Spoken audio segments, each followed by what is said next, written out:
thought it was more practical to actually put it on the sheets by allocating it to FY 2023. So I just wanted to point out that to go, well, I thought that we in the 2021 session, we authorized those additional credits for FY 2022. That is correct. We just believe the way the program will work and the amount of credits that it's more likely they'll be taken in FY23. So then you can come down the bottom line. The legislatively approved changes over the 3 years were approximately $160.4 million. So then we get to the line for the court decisions. So this relates to the, on May 13th, basically a little over a week after the Economic Forum completed their business, the Supreme Court provided their decision upholding the First Judicial District Court's ruling that the provisions of SB 551 from the 2019 session related to the MBT provisions in that bill were unconstitutional due to not receiving the 2/3 vote by both houses of the legislature.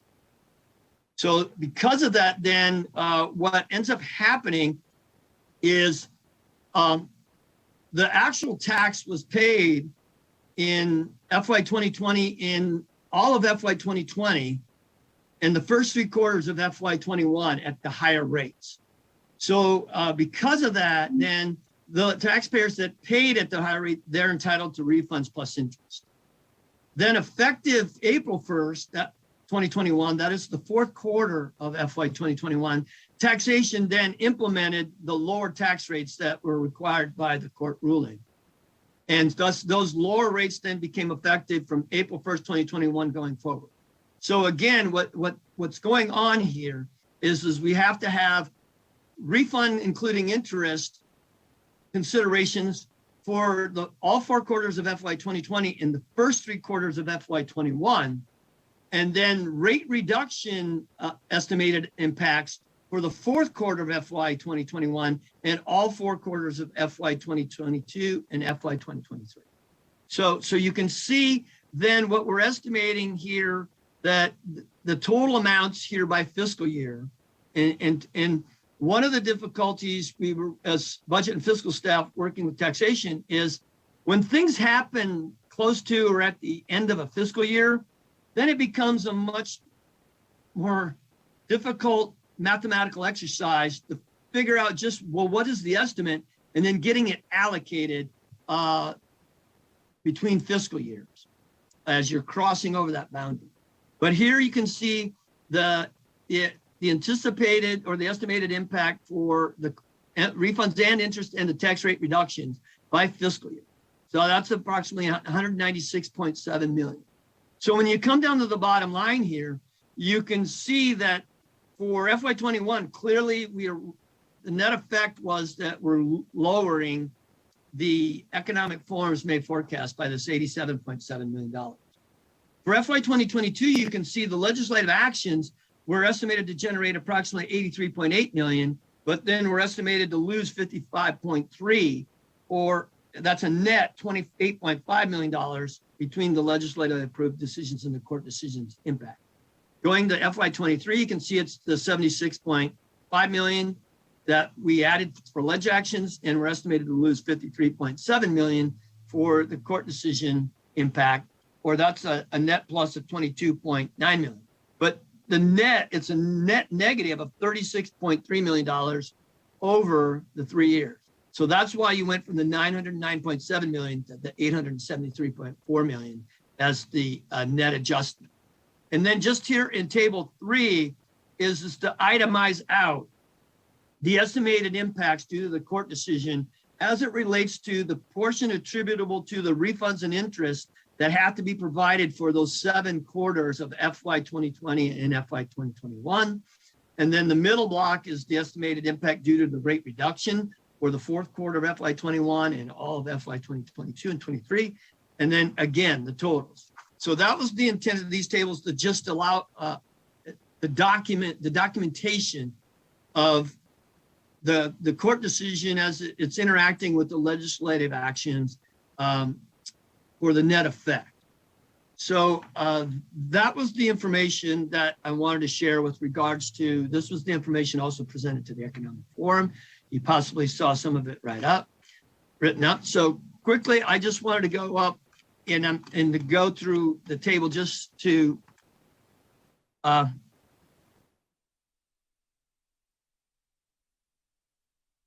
as to just what you're looking at and how to read it.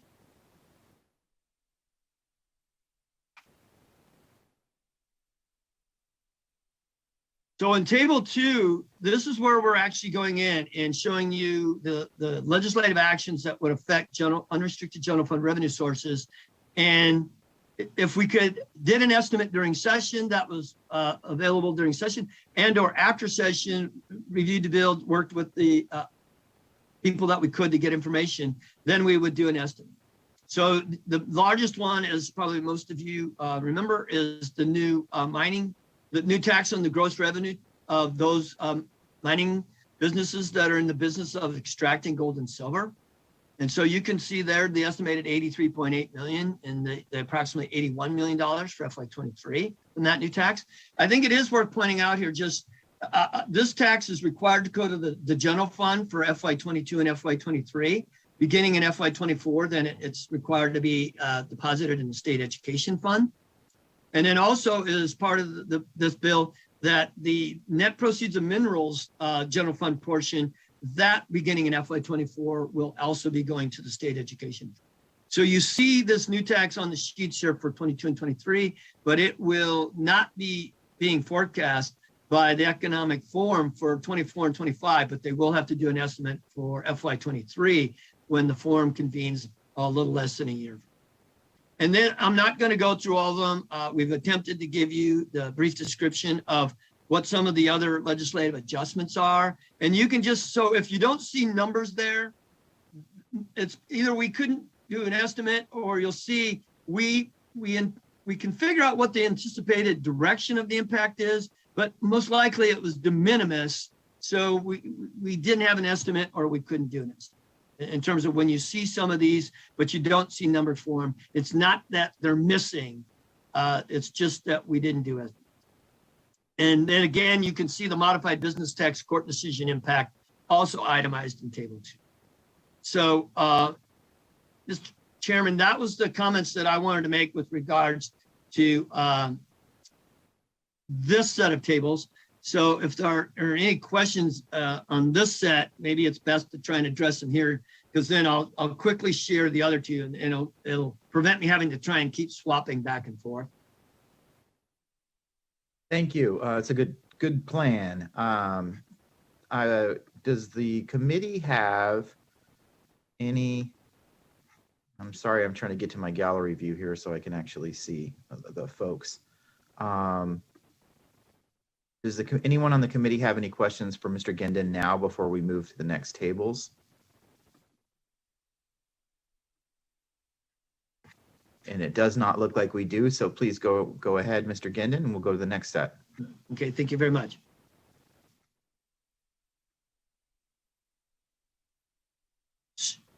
Oops, sorry.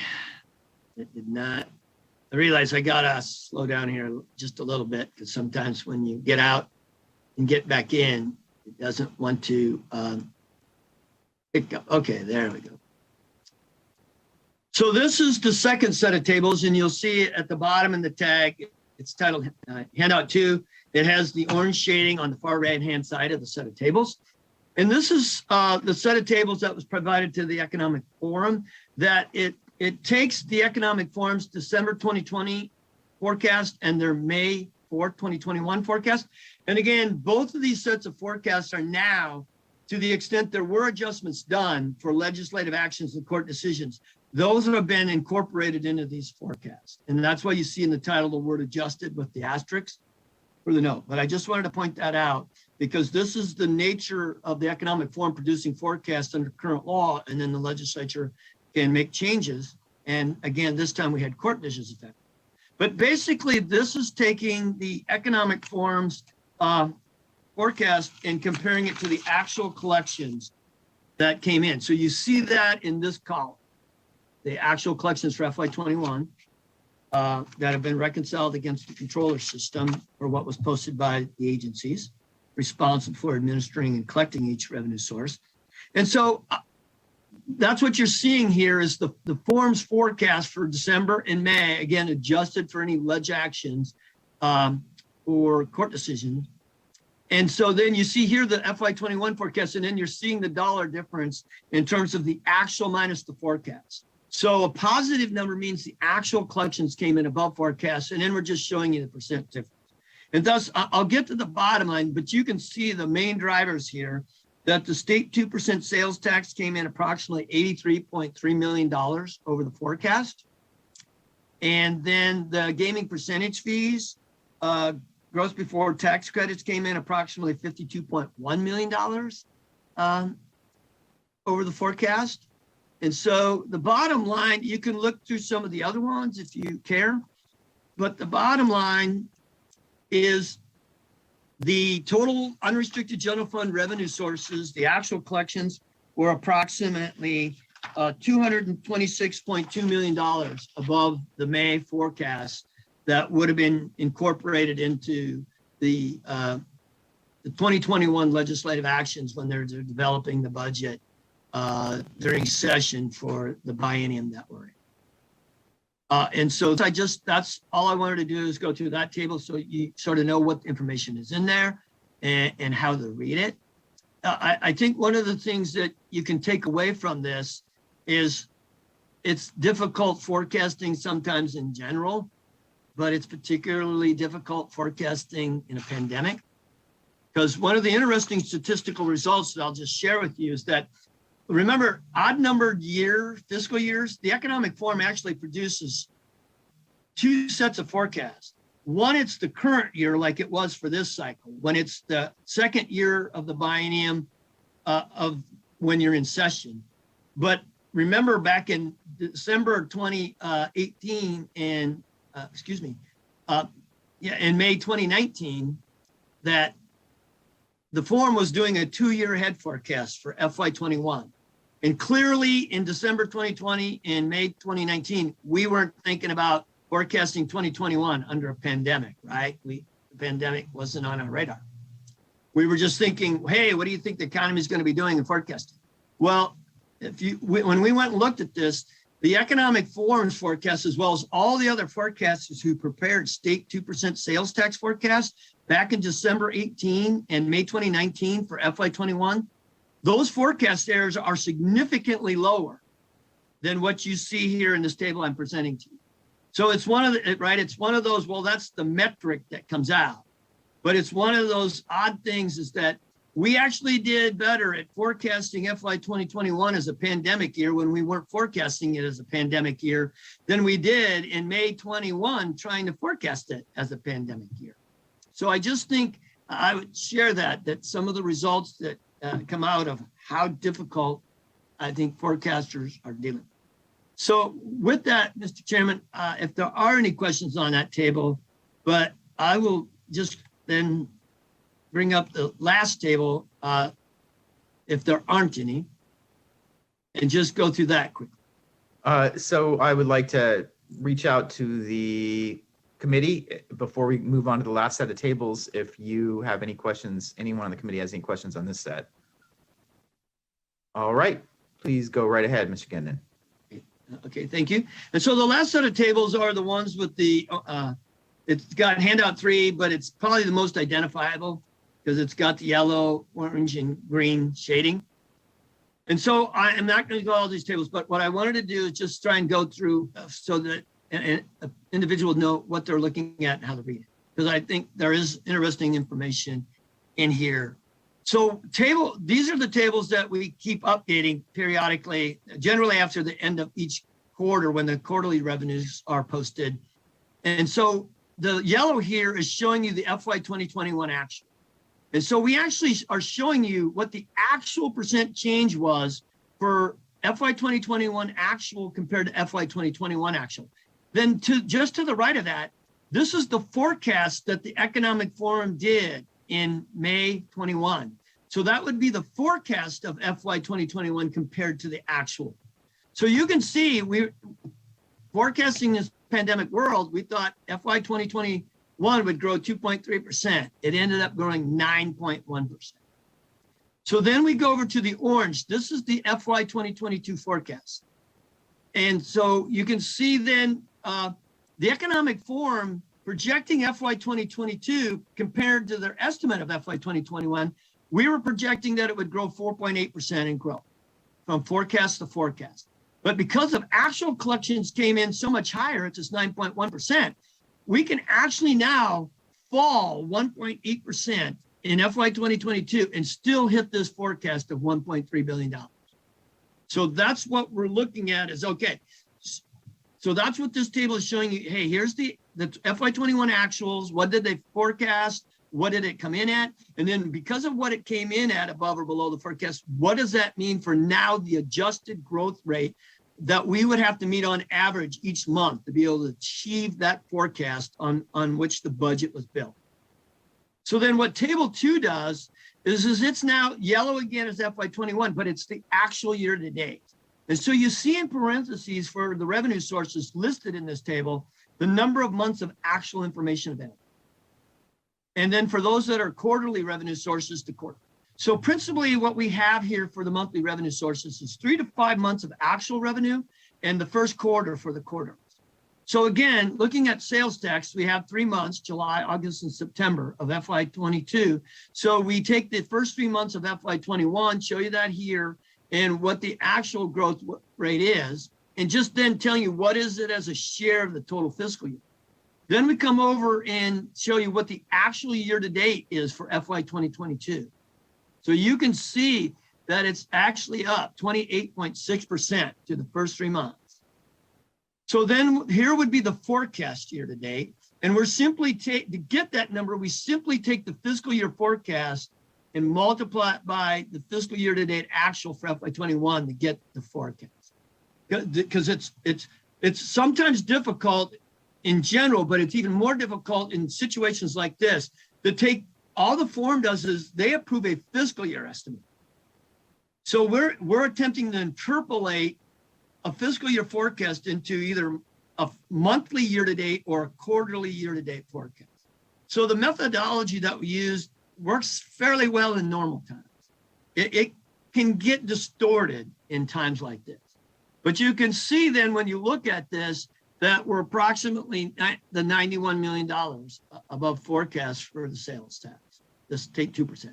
So you can see the others here. And then again, so then when you look at what's the bottom line is, you look at the major general fund revenue sources and then some of the select minor or the non-major general fund revenue sources. But here in the lower right-hand corner, based on the information that we have to the first 3 to 5 months of the monthly revenue sources, the first quarter for the quarterly, the methodology that we're using to try and then compare the actual collections year to date for FY 2022 to our interpolated forecast year to date, our results are showing we're approximately $363 million ahead of the forecast fiscal year to date through FY 2022. So again, I think what I would like to leave the members of the IFC with and try to leave the members of the Economic Forum and the press and the public with is that since it's early in the fiscal year, 3 to 5 months, and only the first quarter for the quarterlies, that clearly this is telling us direction. That is that, hey, I think we can conclude that most likely, yes, the actual general fund revenues for FY 2022 are going to be end up being above the FY 22 forecast approved by the Economic Forum, adjusted for alleged actions and court decisions that was used to build the budget during the 21 session. What I would then offer caution or ask for caution on is, well, we can figure out the direction, but careful about discerning too much about the order of magnitude of this, because it gets hard, again, to try and take a fiscal year forecast and interpolate it in, and so you can have some distortions. So the bottom line, I think we can conclude that the FY 2022 actuals will end up being above the forecast for total unrestricted general fund revenue. It's this $363 million. Will it be that? Will it continue to get bigger? I don't know, because, right, we're going to, it's very hard to get what we would probably call apples to apples comparison. when you're comparing, because you had FY 2020 getting distorted, FY 21 is distorted, and possibly FY 2022 is distorted because of what we're going on with the pandemic. But, and I'm sure as you're seeing the press releases that are coming out, that we're doing record gaming win numbers, and we're doing record taxable sales numbers. And so I think the expectation is that the numbers will probably continue to be good, because if you've seen, there's still federal stimulus dollars that have to be placed into the economy. And so that will potentially have additional positive impacts. But again, we are still in a pandemic state where we don't know what the virus may mean for us. So, oops, sorry. So with that, Mr. Chairman, that was the information that I wanted to present in the orange, yellow, and green stripe table. And I would just leave you with two quick anecdotal things. Well, they're not anecdotal, they're statistical. So looking at the gaming numbers, I went back and ranked the total statewide gaming win numbers from January 2006 forward to October 2021. So to get before the Great Recession. So October 2007, over that period from January 2006 to October 2021, is ranked number 6. May through October 21 are your top 5. And so you have May being number 2, June being number 4, July being number 1, August being number 5. September is the loser, it's number 7. And then October is number 3. So that just gives you some perspective on, right, gaming win after the Great Recession, it didn't get back to the peak, the pre-Great Recession peak, right? It was working towards that, but it didn't get there. Well, clearly we tanked when we had to sort of shut down gaming in the state back in 2020 and parts of calendar 2020. But now we are consistently generating these record amounts of gaming. And so I'm telling you as a forecaster, I didn't forecast that. And I don't know that anybody else did. And similar for taxable sales. And so with that, you'll see, if any of you have interest, there's quite a few tables on the gaming market statistics, the taxable sales by county and by some of the major NAICS codes, as well as the commerce tax stats. All those have been updated to the latest fiscal year to date information. They're as exhibits on the Economic Forum's website. I would ask some of you, if you're interested about looking at them, to go look at it, because I think there is an interesting information in those. And obviously, as your Legislative Council Bureau staff, if any of you legislators have questions or about them or would like additional information, please feel free to reach out. And with that, Mr. Chairman, that concludes the remarks that I wanted to make under this informational item. And I allow you, I appreciate you allowing me to come forward on behalf of Chairman Craig Billings of the Economic Forum, because his schedule didn't permit him. And so he directed me to make the required presentation. And so with that, I will answer any questions that the members may have. Thank you, Mr. Ginden. Always fascinating when we hear about the Economic Forum and the work that you do and that the other folks do that are trying to, especially at a time like this, is just kind of fascinating how accurate it actually is in such a volatile time. So for forecasting. And so I'm just continue to be amazed and impressed by the work that all y'all do and you and your team do. And so any questions from the committee on the information that Mr. Ginden just shared with us? Mr. Chair? Go right ahead, please. Thank you. Russell, always impressed at your breadth of knowledge, and especially the history and looking back on where we were during the Great Recession and where we are now. I just need some clarification on a few points, basically on your last set of graphs.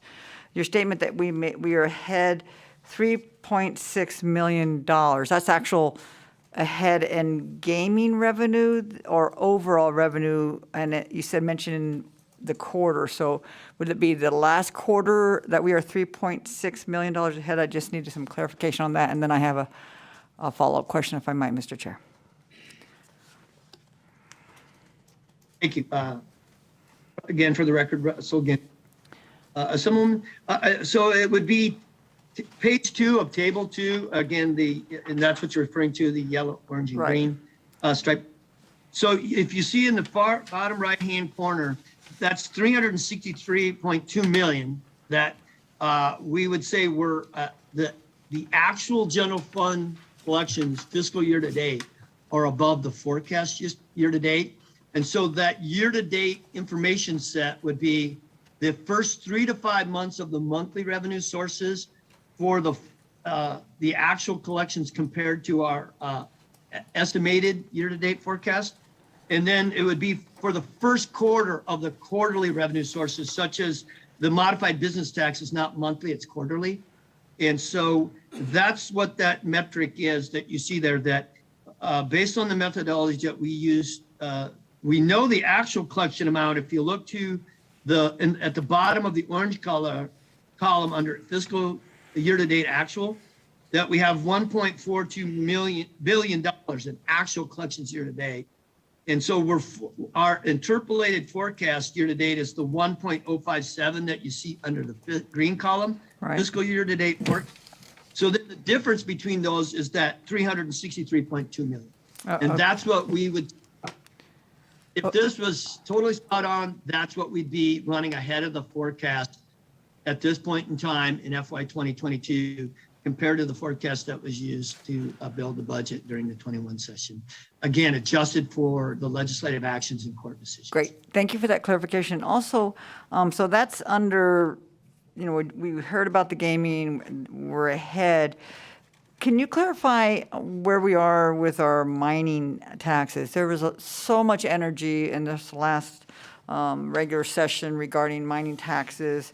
And did mining also outperform predicted? And I guess I'm looking at the same chart that you just referred to for the 363 million. Is mining outperforming the predicted, and are we taking into account the bills that were passed that increased mining's contribution?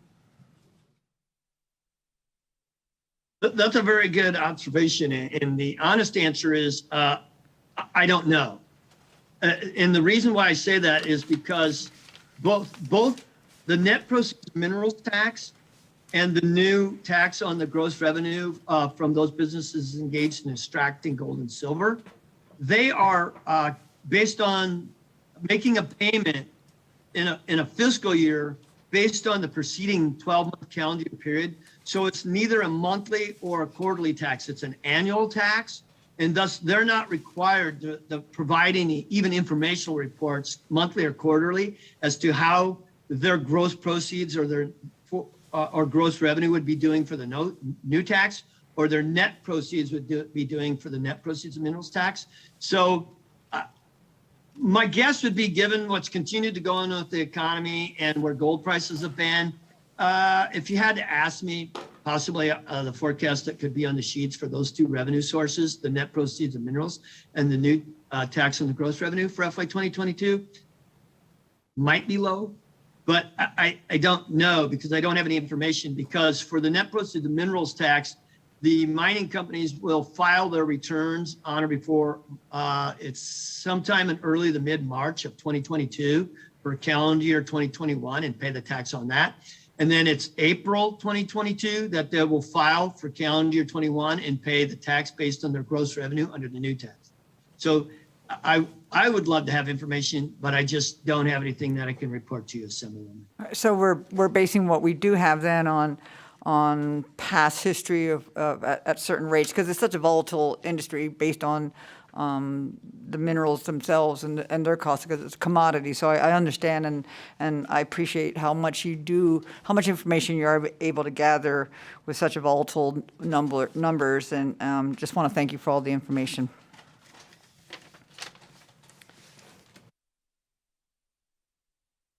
Thank you, Assemblywoman. Do we have any other questions for Mr. Gendon from any of the committee members?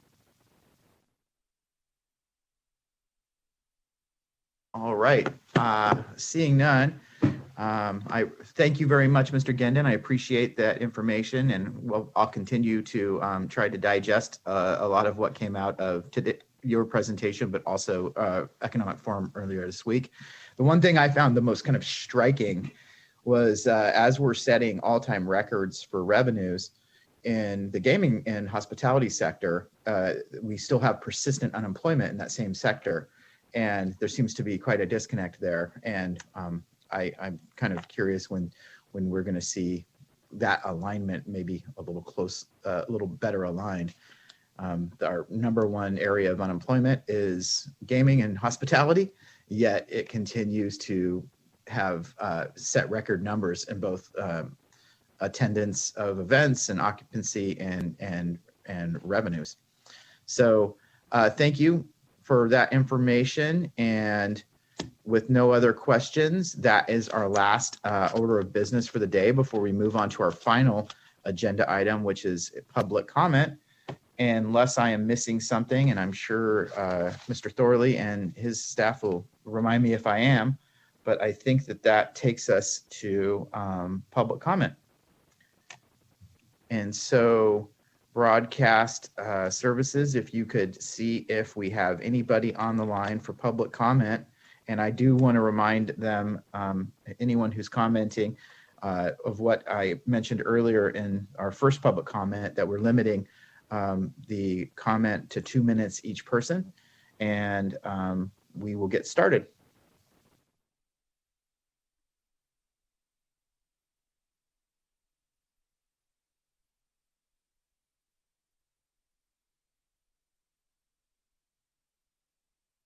And if we have anybody in person in the room, please go right ahead, and then we'll move to the phones.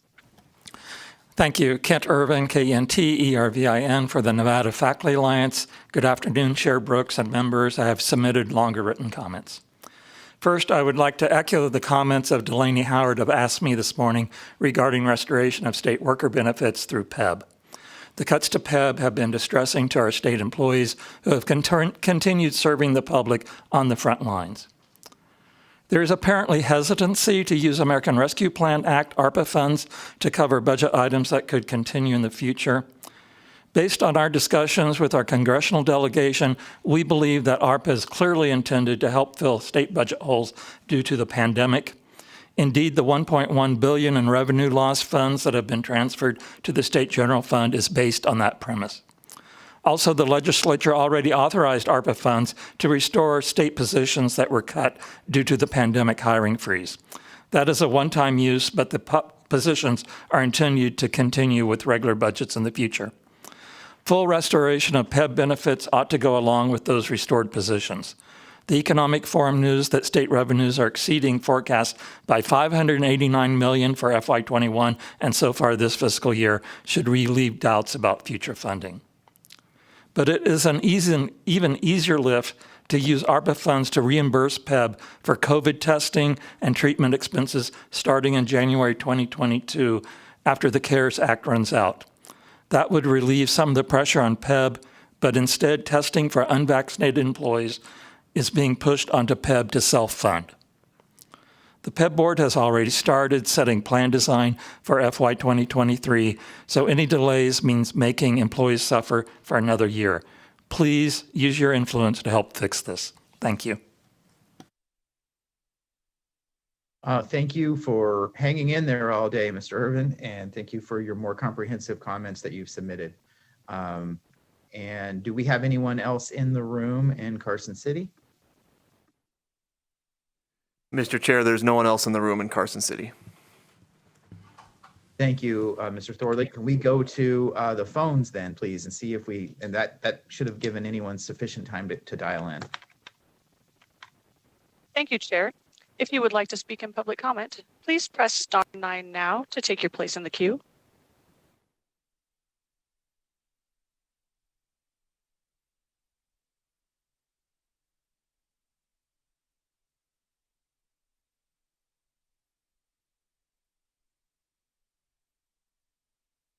Caller, you are unmuted. Please continue.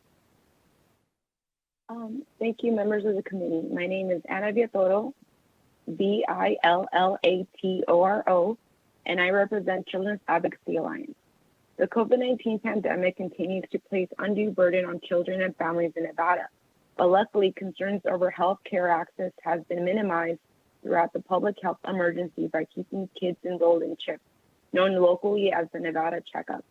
List E, item 53, proposes to add needed funding to continue this program, ensuring children can continue to receive needed healthcare services that were already disrupted due to the pandemic.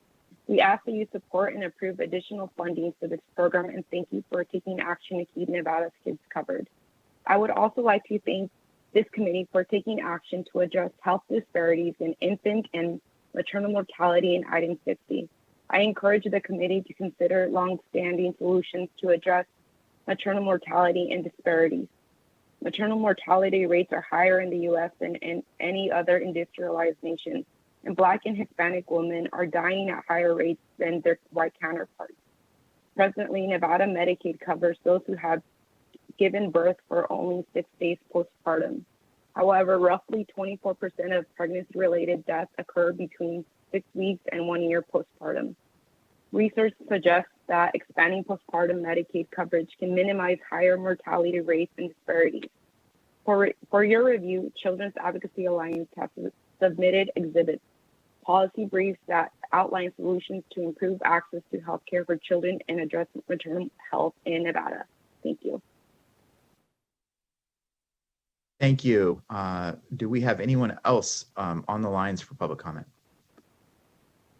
Chair, your public line is open and working, and you have no callers at this time. Well, great. Thank you. I want to thank the committee and the public for who showed up, and all the agencies who stuck around today and made their presentations to help us get through our work, and the committees who sat through this pretty robust agenda today. And as always, and most importantly, our wonderful staff who prepared everything and kept this meeting running. And with that, we can adjourn. Thank you, Chair. Happy holidays. Happy holidays as well. Thank you, Thank you, Mr. Chair. Chair. Happy holidays.